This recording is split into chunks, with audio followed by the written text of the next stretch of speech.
people who are trying to buy a piece of real estate. It needs a ton of work, a build. Amy has some creative financing. Couldn't believe how many multifamily operators are in serious trouble and we're going to be bailed out. All that we do is real estate investors who want to fix and flip, buy and hold, ground up new construction, or if they need to get into the multifamily space. And we don't care about your tax returns. I will never ask you for one. And we don't care about your debt to income. And there's no limit as long as it makes sense. We write individually to each project. 280 banks stand to be out of business in the next 12 months across the country. And Wow. Some of them are very, very large names. Welcome everyone to episode 20 of Blueprint for Closers. I'm Dominic Ciccarelli with Think Design Architecture with my co-host Rob Nixon from Pre-Real. What's up, Rob? How you doing? It's a beautiful day in New York. Today we have the beautiful Amy Martinez from Lima One Capital. Thank you for joining us today. Thank you for having me. I'm happy to be here. Today we're going to be talking about people who are trying to buy a piece of real estate, but it needs a ton of work, some renovations, a build, and how Amy has some creative financing on how we can roll all that up into a loan and get you under construction. So without further ado, Amy, why don't you tell us a little bit about yourself and where you grew up and who is Amy? All right. So I am an interesting character. I think that if you actually sat down with me and talked, we could probably talk about my background and what I've gone through for hours. And then by the time you were done, you wouldn't be bored. You would be absolutely like, write a book or something. I've been told that multiple times, but my name is Amy Martinez. I am originally from the state of Montana. That was where I was born and raised, and I actually went to school there as well. I graduated from the University of Montana. I started in school with a business degree and ended up not wanting to get into accounting. So I decided I got all the undergrad stuff done, or not the undergrad, the basics for accounting. And then I switched majors. And now I realize as an actual adult, I thought I was an adult then, but I wasn't, that I should have probably just finished the accounting courses and get my business degree, because after changing my majors 3 or 4 times, I decided I just was going to graduate with whatever was the easiest. And that ended up being communication studies, which is the most broad degree with no actual job in mind that you could possibly get outside of like maybe psychology, even though, no, I say psychology has more of a niche. So that's what I did. I graduated. I took a year off. I had actually was putting myself through school. So I was in the service industry. I actually was a waitress, bartender, restaurant manager for over 10 years total. And I kind of hung out for a little bit. And then I said, hey, I need to get out of Montana or I'm going to be stuck here. No offense to anyone who's from Montana. I can say that because I am. But I was like, I got to get out of here. So I decided to get on a plane. Literally, it was no drama, nothing behind it. And I flew to New York after finding a job, and have been in New York State ever since. That was about 2008, and that's where I've been. So I'm currently in the Hudson Valley. If anyone's familiar with New York, it is not the city. It is not upstate. It is the Hudson Valley, and I've been there since 2008. I gotta maybe correct you, because although you thought you might feel stuck in Montana, Yellowstone, the TV show, is driving everyone out west now to become a ranch owner and getting into ranching and cowboys. Talk to me. I was going to ask your take on that. Are you not a fan? No, I am not a fan. And not that there's anything against it. There's some quality actors in that show. But it's Yellowstone, and honestly, most of Yellowstone is in Wyoming, so I have a hard time with that. And then second of all, there's 2 major state parks, or major parks in general, in Montana, and Glacier is by far tremendously more beautiful. And that is one of the only places in Montana that I miss. If I could go back every year or whenever I go back, that is what I try to see. So I have a little bit more of like a soft spot in my heart for Glacier over Yellowstone. And then it's Hollywood. So it's never going to be real. You're never going to see the real thing. But did you grow up like on a ranch, or you were in a city? No, I grew up in there's more cows than people in Montana. So the cities are very small in comparison to where we live now. I think maybe 80 to 100,000 when I was growing up, which was big back then. Wow. It was still one of the top 5 cities in the state. And you can fit, I think, 2.5 New Yorks, like space-wise, in Montana as far as space. So lots of space, not very many people, which some people love. Personally, I wanted to be where things were happening, so that's why I had to get out of there. To give perspective, in your graduating class in high school, how many people graduated? Okay, that's a trick question. So not many people ask me this question, so I don't have to be honest about it, but I was actually homeschooled. Okay. So my graduating class was me, technically. Okay. But because I was homeschooled, I was also able to go to the community college like early. So my last 2 years, basically of high school, I was going to like actual college. And then there's a homeschool association. They have a graduating thing that they do. But Yeah. yeah. I know a ton of people, especially during COVID, that homeschooled. Sure. And homeschooling is becoming much more common, even here in New York City, because of the policies in school. The parents just don't agree, and they rather homeschool. And you're right, there is a community, because I have a friend of mine across the street who homeschools their child. And after, I'm like, well, who do you engage with? Who do you play with? And there is a whole community, especially now with social media and Facebook groups. Yeah. There's a whole community of kids. There's just within 2 miles from here that are all homeschooled, and they act as one big class, and they do coordinate trips together and play after school and things like that. Yeah. I'm New York City public school trained. My graduating class was 1,200 people. Wow. Not the school, just that the class. Yeah. Yeah. Incredible. Yeah. I don't even know what that's like, to be honest with you. I don't even know if my class, I should look back when I graduated from University of Montana. I don't even know how many people graduated that year, because our school at the time only had about 14,000 students, which was a lot for Montana. I don't even know. That's a good question. I have to look back and see. I'd be curious if I know. Were you not to dwell on the subject, were you homeschooled all through elementary school, like from like birth to high school, or were there times you were in school? Yes. So I'm actually, another fun fact, the oldest of 6 girls that I was raised with. I have an older brother I wasn't raised with, but the oldest of 6 girls that I was raised with, my mom homeschooled them all. So I was, in school with her from the beginning. She's a certified teacher, still is. So we had like a little bit of a professionalism there. And then also that was one of the things that she recognized when I was in high school, and she continued with the rest of the girls. Like, I'm not going to be able to teach you all these courses. So that's when she put me in the community college for a lot of like the higher math stuff and some English courses, that sort of thing. And it ended up working out well, because when I went to the University of Montana, I had my freshman year done already. So it was nice. Wow. I got to say, homeschooling did take place during COVID, and moms and dads were now trying to do the curriculum, and it's super difficult. It's way harder than I thought it would be. Yes. And it's really hard to separate mom and teacher, or dad and teacher. So hard. And you're spending the mornings or a good part of the day doing school, and then it's hard to shut that off, and then all of a sudden become mom or dad afterwards. Yeah. So we might have to do a whole episode just on this, because it is becoming more and more common, and it's a struggle for sure. Mm-hmm. Why don't you tell us about, once you got to New York, why finance? Like, why that direction? So I consider my career in finance almost like on accident. I had moved to New York, briefly did a small stint as a nanny. That was kind of the way that I got myself here, but it was never meant to be my long-term goal. It's just an ends to a means, basically, or means to an end.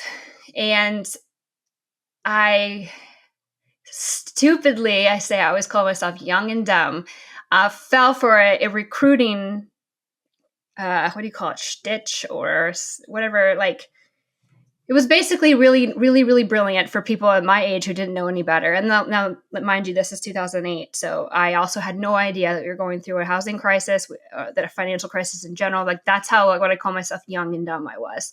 But I fell for this like really like targeted ad, so to speak. We didn't have them back then, but for an insurance firm, unfortunately.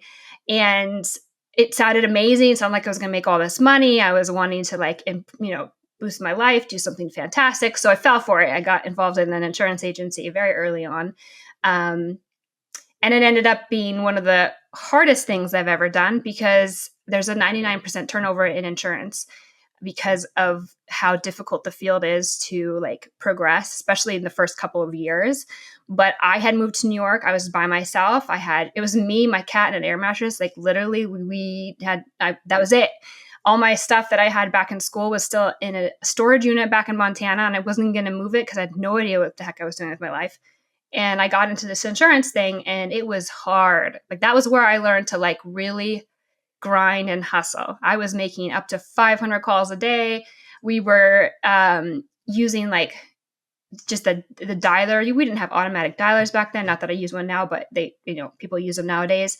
Like you were literally pushing every single button and you were calling someone hoping to get an appointment, and you weren't leaving the office until you had your schedule booked. And it was my only, outside of like the waitressing, like I said, I started waitressing to kind of supplement myself, or continued because I'd done it in Montana. I had to make it work. I didn't have a choice because I had bills to pay. And the cyclicalness of that income was just very draining, especially when you don't have anything for a backup. So I stayed in insurance, but I switched companies for a little bit more of a security. They gave a little bit more offerings. They were a little bit more well-known. And then at the second company I went to, I actually got my securities licenses. So I was working to be more of like a registered rep. So I could do like variable annuities and all that jazz as well. But I still it was just so stressful. And anyone who like knows or has been in that type of a job, they just know like it is a lot. I got into trouble with the IRS because I wasn't able to pay any of my taxes. My accountant at the time was like, I was like her mess that she had to deal with. And I was like, I don't know what to tell you. Like, I got to feed my face and so I can survive. And so the government's not getting his money now. Thankfully, we're out of that. So if anyone from the government's listening, we're safe. I took care of it. I got out of that mess. But I can empathize for sure. And then I was like, I didn't know what to do next. And so I kept looking and found banking. And actually at the time, I could take my licenses and my insurance and whatnot experience, and I could move it to a platform relationship banker, basically. And so that's what I did. I moved to a bank and I sat on platform, continued to do investment and insurance and all that jazz. But that's also where I started learning about lending and just overall banking programs and like what it is that people could do. And I really enjoyed that because now I finally had a base paycheck. The relief of a base pay is I don't even know how to explain it to you, but it was amazing. So I did that for a little bit. But again, you can go back to like the Wells Fargos of the world. When you're in a banking situation, and as much as they like to say it's changed, it hasn't. You have goals, and they are not your goals. They are not the customer's goals. They are the bank's goals. And so you have to sit there and you have to sell things to people that they might not necessarily want or need. And I cannot stand that. It's one of my biggest pet peeves. It irks everything inside of me. Like I just protest. And so when my at the time boss was like, hey, I'm heading to a credit union, I was like, I'm following you. I'm coming with. So that's what I did. And the one he went to was like nice and strong. And it was like, a big fan of it. So we ended up working out of northern New Jersey. That was our territory. And I got a job with him as a branch manager, actually. And that was when it was a completely different experience. No offense to banks, but credit unions are member centric and they do everything for the benefit of their members. And I finally got to sit in a position where I was doing things for people, like what they needed. And it changed my life on the finance side. Because I went to that credit union and it was newer in the area of New Jersey, they'd just recently taken over some branches there. I got to kind of help build it up. And I've always been the kind of person where I'm the guinea pig. I was the guinea pig as the oldest child, at least growing up with my sisters. And for some reason that just followed me throughout life. So the organization was like, hey, you're going to test this or you're going to test that. And one of the first things they had me test was being a branch manager who originated mortgages. They already were doing, and they still do, like home equity lines of credit and personal auto loans, that sort of thing. So I was doing a lot of that. But they're like, hey, you're also going to test being a mortgage originator, because they were starting to kind of focus on that at that time. So I did that. I did that really well. And so they're like, all right, They made sure that all the branch managers then had access to being a mortgage originator. So I got used to doing that. And then they said, hey, since you like to take on new stuff, we're going to basically take all these different roles of the credit union that we don't have a single person for, and we can't seem to hire for. And we're going to just put it all together and make a new role, and you're going to be it. You're going to pilot it. And I was like, okay. So that was when I became what was called a regional relationship manager. I believe that was what it was called. I don't know. I can't even remember anymore. But I basically had this whole gamut. I still was doing residential mortgages. I was doing member experience. I was doing business development. I was in charge of every single car dealership in the state of New Jersey and in charge of onboarding new ones. So I was constantly going out to get car dealerships for auto leases and loans.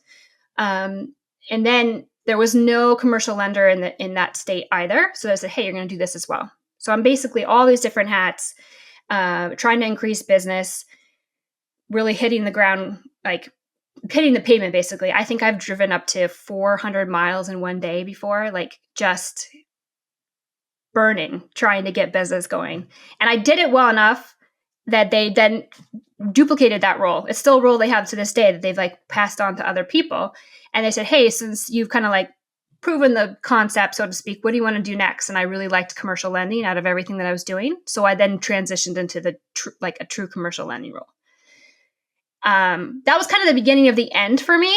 I loved the concept of it, but wasn't really the greatest place to do it. But we'll kind of leave it at that. So I'm like, I like this job.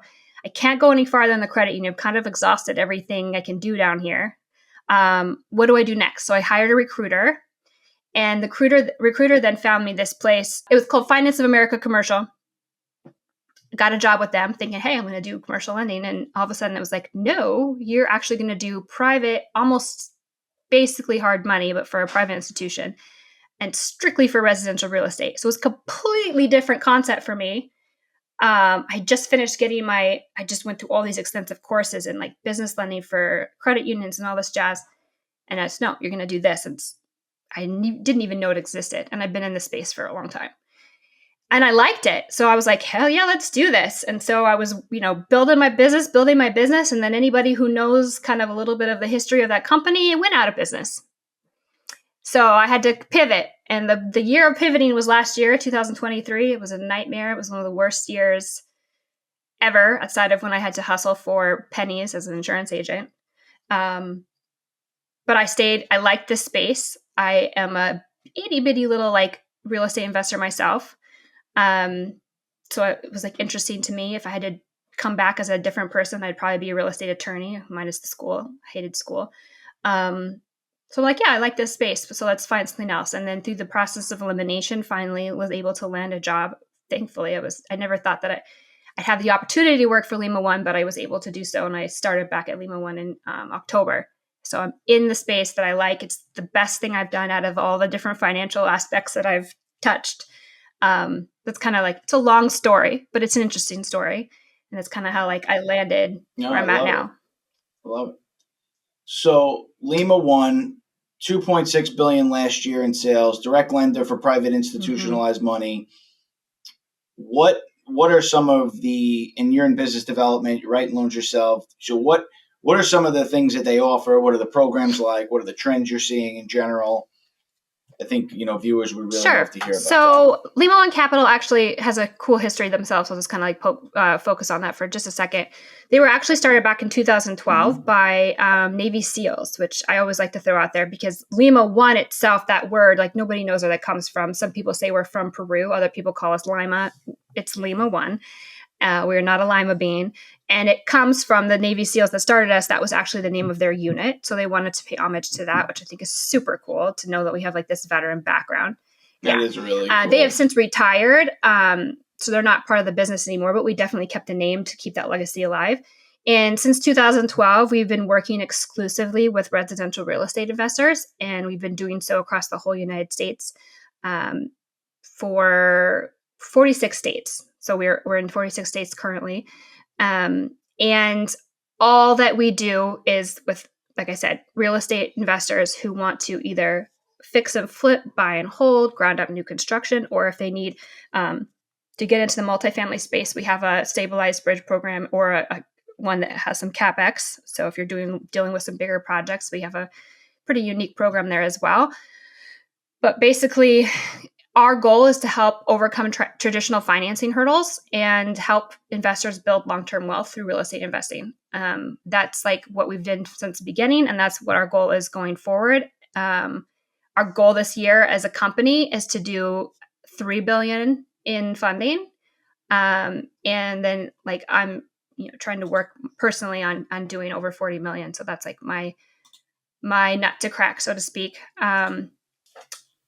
Yeah. That's awesome. What would you say the smallest loan Lima One has done and the largest loan Lima One would do? So we actually can go as low as 75,000 for a loan amount, and that's not uncommon either, because there are some areas in the U.S. where there's smaller property values and smaller budgets, that kind of stuff. Mm-hmm. So I've actually personally written a few that are just right over that, and then the largest that we would do. Actually, it's not mine. Unfortunately, I wish it was mine, but we just were on a call today, and one of the people on my team actually got approved to do over 10 million for a new construction build out of Tennessee. So we have this very large appetite for lending. Very, whatever it is that you're kind of coming to us with, as long as it kind of fits within that realm, we have the ability to look at it and most likely do it. I think that the largest deal that I've ever funded, let's see, I'm trying to think. Credit union, I did some higher amounts just because it was like a true commercial lender.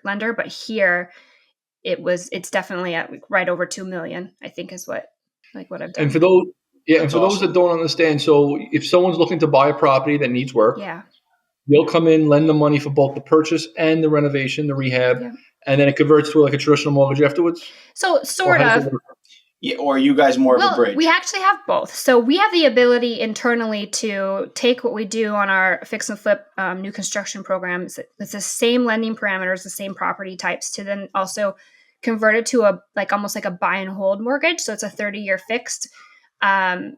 It's based on DSCR, and we're going to also see, like, while we're underwriting, we're going to make sure that we have that option. But some borrowers, they can qualify for an actual takeout with agency funding, like go to a bank or credit union, and that's perfectly fine. We're not greedy. If you want to go there, that's absolutely acceptable. But the nice thing is that a lot of the people that we work with are self-employed borrowers. A lot of them are full-time investors. So on purpose, their tax returns aren't showing that they make as much money as a bank or credit union might want to see. So things come into play like debt to income and or maxing out on the Fannie maximum of 10 units at one time, whatever that may be. So because a lot of the borrowers that come to us are in that situation, and we don't care about your tax returns, I will never ask you for one, and we don't care about your debt to income, and there's no limit as long as it makes sense. Like we write individually to each project.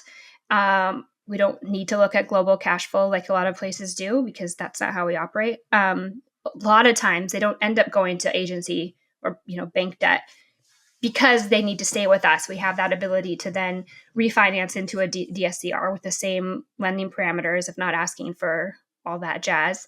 And let me tell you, I was in the space, the true commercial lending space, and the things that I had to ask for, sometimes I felt like I was asking for their firstborn child on top of everything. Like, it is a lot.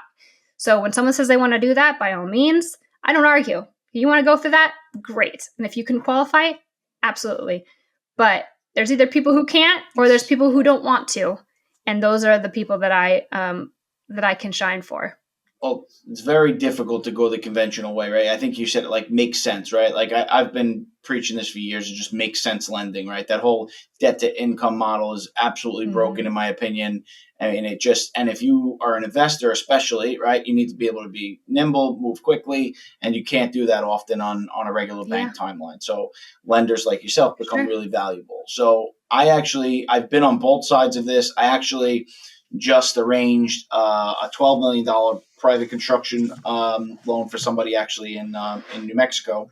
So I've been seeing that side of it, right? So I was involved in 2020, 2021. So I know at the time I've seen as high as on a fix and flip 80, 90%.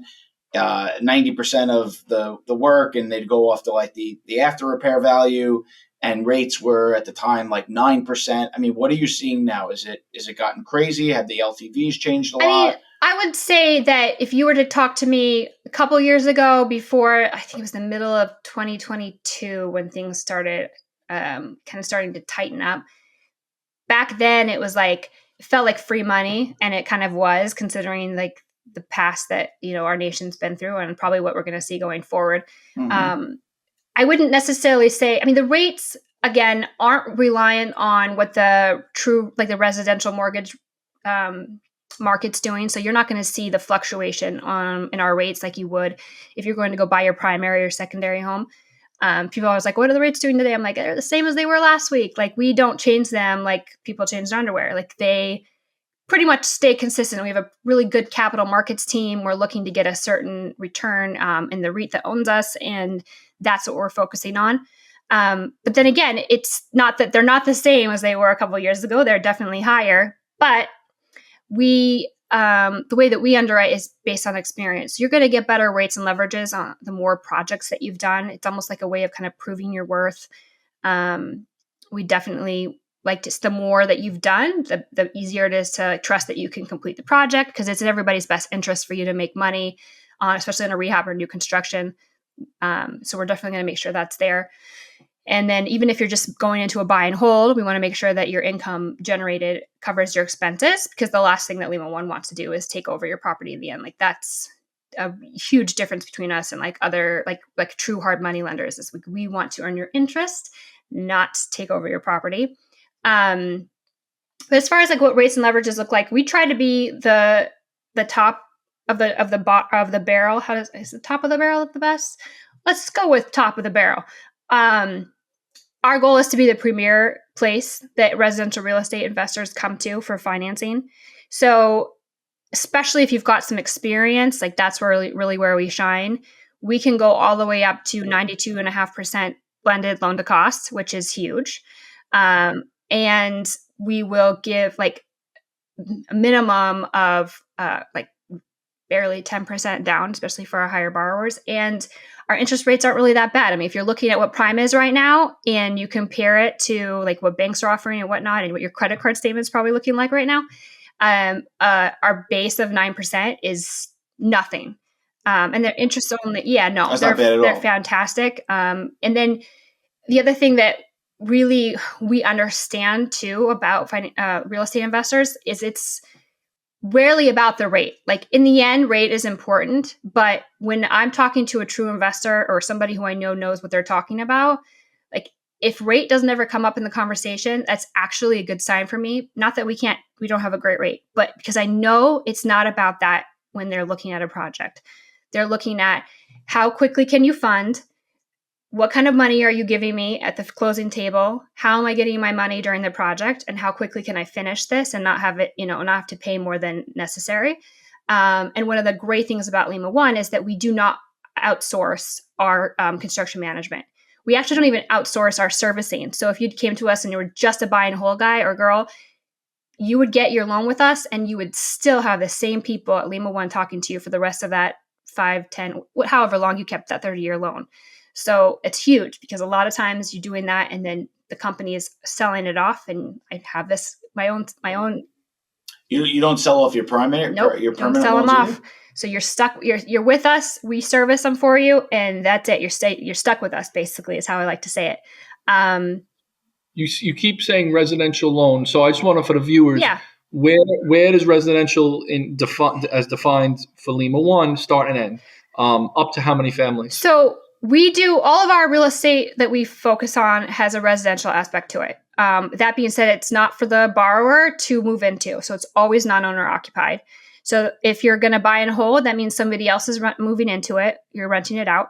And then if you're going to do a rehab project, you're either going to sell it for a profit or you're going to refinance in that same type of a loan where you're not moving into it. Same with ground up new construction, et cetera.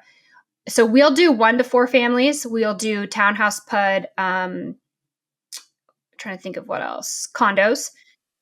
So land by itself, no. That's like one of the most asked for products. If you go on Facebook, I'm like on there all the time prospecting, and people are constantly, I know I said Facebook, it makes me old, but it's a good place to find some information if anybody wants a tidbit. The true land lenders are very hard to find. I usually just say like go to your local bank or whatnot. But we do finance part of the land plus new construction if you're doing a new construction loan with us. So I always say, yeah, if you've got a budget and you want us to do, all encompassing, we'll do that for you. But I'm trying to remember what the actual question was. Oh, property types. Yes.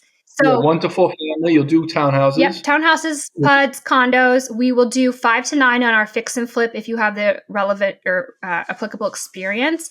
And then we do have that multifamily bridge loan that I talked about. It's a little bit different. I find it to be kind of like one of our aces in the hole, so to speak, because other lenders in our space, because Lima One is not alone. There are other lenders that do the similar. They'll kind of stick to the 1 to 4, all the things I just mentioned. But outside of that, that's kind of it. We have curated a special multifamily program that's kind of more like a true commercial lending kind of a scenario where if you talk to an appraiser, or if you talk to someone who knows any better, like anything more than 5 units or 4 units is considered commercial real estate. 5 to 9 is like it's a weird space where you can kind of sometimes do more traditional mortgage stuff. It's not quite the multifamily, but it's still technically considered multifamily. We'll do up to, again, 10 million right now is like about what we've been seeing in a multifamily bridge loan. It's stable. You can do it either as stabilized. So that means like you're just buying and holding, or refinancing. It's just, that's it. Like it's the money, it's bridge, it's interest only. Max of 3 years. So you do have to have a takeout, and we'll underwrite to that, making sure that there's a place for you to bring it if you need to refinance or whatnot. But we'll also do like what we consider a value add bridge. And that one seems to be the most popular because if anyone is in the business, they know that the multifamily properties across the US right now are really, they're needing a lot of work. People aren't building as many now. And the ones that were built, they are at the place now that they need like new roofs, they need rental, their income needs to be increased for different reasons. Maybe it hasn't caught up to the market. Just like wear and tear, little things that are keeping it from really performing to its max capability. And a lot of times, like Freddie, for instance, won't do anything with that because it's not up to par. So we're going to be like that stepping stone, come in and give you acquisition funding or refinance if you already own, and then also up to 85% loan to cost of a CapEx budget. So that's really designed to get it back in working order, allows you to increase the rents where you need to, if that makes sense, to really get it into a place where then you can take it to a Freddie takeout or similar agency funding. And that's huge right now because there's people all over the US that are trying to figure out how we can increase housing. There's a shortage. There has been for years, and we don't really see it going away anytime soon. So that particular space, that can be up 5+ units, but those are $1 million or more loan amounts. That particular space is really special to us. What do terms like that look like? I'm very curious. I actually just got back from a convention that was pretty much all syndicators and mostly people in the multifamily space. And the multifamily space is in flux right now across the country. So I could see that being a really interesting program, to say the least. So what does like your LTVs look like on that? I'm just again, we'll do loan to cost up to 85%, and costs really, it's one of those things that if you're not in the business or if you're fairly new, cost is one of the biggest things to try and wrap your head around. Like I could do a whole podcast almost honestly on like trying to explain how cost works and to wrap your head around it. But essentially, yes, if you're familiar with what that looks like, up to 85%, that's our cap. A lot of other lenders are maxing out at like 60-65%. So we have a lot of wiggle room there that you might not see other places. It's a bridge loan, so it's not permanent financing. It is interest only. Our standard term is 2 years. You can elect for a third if that makes the most sense based on your goals for that property or for that overall subject. And then interest rates aren't like the greatest, but in this case, it's not about the interest rate. Again, it's about what the end goal is, where you're going to be bringing that property in the end. It's going to be hopefully making you more income. Your NOI is going to go up at the end of the project. So then you can take it to like a traditional takeout and you're going to get much better rate because that's what they're made for. And you're going to be making more money, which is the whole goal of the people we work with. Are rates like that spread based, and you're going off an index, or are they it is a fixed, kind of but it's going to be going based into off of the index that we're using at the time. What do you use as the index? Well, I don't want to say because it could change tomorrow. So like, oh really? Yes, our multifamily division is always trying to make things like better, and like I could give you a quote, but I want this to be relevant for like if somebody watched this in like 6 months. But it is like we do have an index that we use, and I'm going to say it's not the greatest, but it's not terrible. You won't pay more than 13%. Let's just put it that way. And then because I just crossed paths with SOFR, I guess is how you say it, and I've never seen that index before. And they said that they fluctuate indexes too, which I didn't know that was common. That's interesting. Yeah. So like again, because the index is not fixed, the rate could depends on when you ask for a quote. But once we underwrite you, then we do fix that rate. So that margin is going to be set. That we're not going to go based on the index. So whatever those 2 or 3 years you have, it's going to be a fixed rate. So you're good to go going forward. But it's just because the margin's constantly, the index is constantly changing. Like I want this to be relevant to whoever's watching this going forward. Are you seeing a lot of multifamily borrowers get to that point? I mean, I don't know if they've been far out enough where you're seeing people get to the position of the end of the 2 years or 3 years, and now they're not in a position to refinance, especially. I mean, because I could see somebody that was in it 18 months ago. It's a very different landscape. Yeah. And I don't think anyone thought it was going to get bad this quickly. So, I mean, I saw at the show, I couldn't believe how many multifamily operators are in serious trouble and we're looking to be bailed out. So I could see that being a tough space.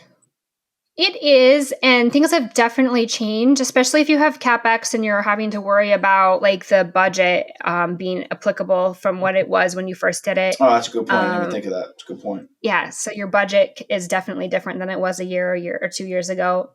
Your timing is different. So it's not, I don't know how to really put it. It's definitely a different landscape now, but we really do as good of a job as possible of honing down like what that's going to look like in 2 to 3 years. Again, nobody has a crystal ball. We don't know. But I think that right now is really the easiest time to figure it out than it was like maybe a year or two ago, because things have been a little bit more consistent lately. And we are, again, still underwriting to a Freddie, most likely Freddie takeout, where the rates are a little bit more palatable for long term.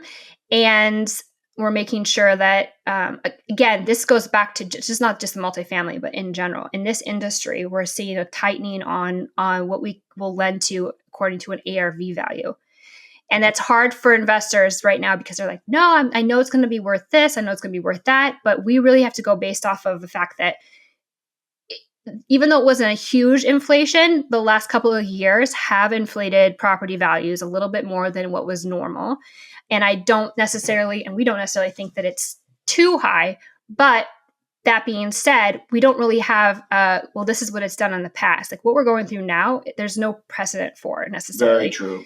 So we have to kind of hedge our bets as best as possible. We want to, like I said, be the premier investor or premier space for you to come to as an investor, but we also want to make sure that we're still there to come to in the next couple of years.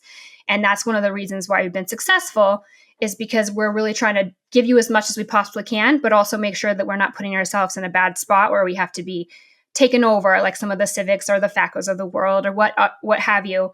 We want to be the same company now in a couple of years, if not better. So what you're seeing, instead of like upfront money necessarily being, it's pretty similar to what it was in the past, you're seeing a little bit more tightening on the ARV. And again, people are like, I don't like that, but we just want to make sure that you have that equity that's necessary for you to be A, profitable, and B, that you don't have to walk away from a project and stick us with the bill. So that's kind of where you see a little bit more of the tightening is on the ARV side, because again, we don't know what's happening. Appraisers are seeing things kind of like slow down a little bit. And then once it gets to that point, we're not going to have these huge property values to rely on for comps down the road. Yeah. So we have to be a little bit more conservative there. And inflation's definitely cooled off from where it was. But with that said, it didn't, in the last report, it didn't go where they were hoping it was. So crazy stat I heard, and I've been saying it nonstop this past couple of days because I can't get over it, but it was, if inflation doesn't do what, a lot of the banks and borrowers are hoping, go to that 2-3% number, 280 banks stand to be out of business in the next 12 months across the country. And Wow. some of them are very, very large names. So I thought that was pretty frightening. Yeah. Well, think about Allstate and Geico, where they're, all these insurance rates are going up through the roof because, you had this huge inflation in the cost to repair the homes and the cars, and it couldn't keep up with it. These are super sophisticated companies that, listen, I'm sure they should have maybe raised a little bit more over the years, but to just stop and do a 30% raise, we have friends in New York and New Jersey that can't even write new policies anymore because they just like, we're not doing business in the state anymore. Right. And it affects the economics. Hearing that a lot in Florida. Florida, Yeah. Texas is a huge one recently. I don't even know if it's recently. I can just say from experience that Texas has been like total pain in the ass with insurance lately.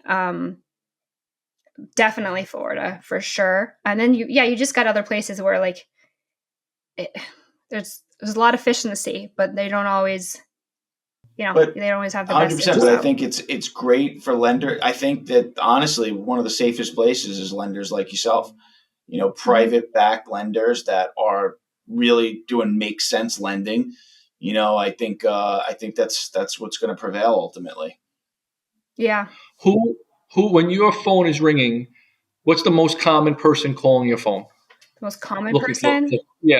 Like, is it someone that's just trying to get into the business, or a super sophisticated investor? Like, people that call you and you're underwriting for, most commonly, what are their demographics? So I go after the sophisticated ones, obviously, because I want to make sure they know that we're an option if they haven't heard of us, especially in the Northeast. Like, we're a little bit less well known than, for instance, like the South and the Southwest.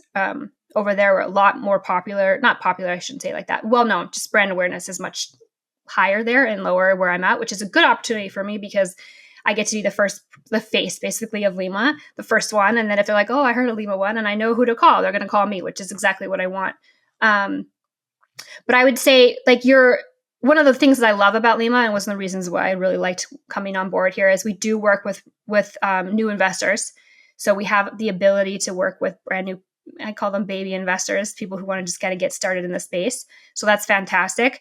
But those ones are also, those usually come through referrals or from like prospecting, again, like to Facebook or whatnot, when I'm trying to, see who it is that needs to do what, or talking to my RIAs or other investment like meetup groups or whatnot. You're going to see a lot of the newer people there. I think that the average person that's calling my phone is two. It's I work really closely with mortgage brokers who just do residential mortgages and they need a referral source. That's huge for me because it's not something that either they can do or they're just not familiar with it. So they use us as a resource, or people who like just regular brokers who need something through their clients. Those are going to be more of like the middle ground. Like, they've done a few deals, maybe they're looking to scale. And then the same type of people who I work with directly, like right direct to borrower, they're kind of in the same space. That maybe they've done a couple buy and holds, or maybe they've done their first flip and they want to look at another one, or whatever that may be, what have you. But I also do a lot of networking. So I would say my pool of people calling me is a little different than someone who just kind of sits and waits for the phone to call, if that makes sense. I'm always like putting myself out there and asking for referrals and seeing, who do you know and who's wanting to get involved, and doing educational events or talking all the time. Like, I love doing that, because at least if one person has this idea in the back of their head that, hey, I can actually do this, and there's an avenue for me, then like that's huge. So I love to like make sure that I'm out there and I'm accessible, and also the whole, what's the word I'm looking for? Not learning and engagement, but just being a resource, I guess. Teaching people, Yeah, of course. telling them what they need to know. It's the whole reason my we're biggest here. jam is, Yeah, my biggest thing is like if someone's like, I want to get into investing, what do I need to do? And I'm like, I will tell you. I literally have a whole PowerPoint on it if you really want me to go through it for you. But I'm going to tell you, here's your steps. I'm the first person to say, here's the questions to ask and get answered. If you don't go with Lima, for instance, but you find someone else and you get on your investment journey in real estate, I'm going to be your biggest cheerleader. You don't have to use me. That's fine. I just think that this realm of business is like so important.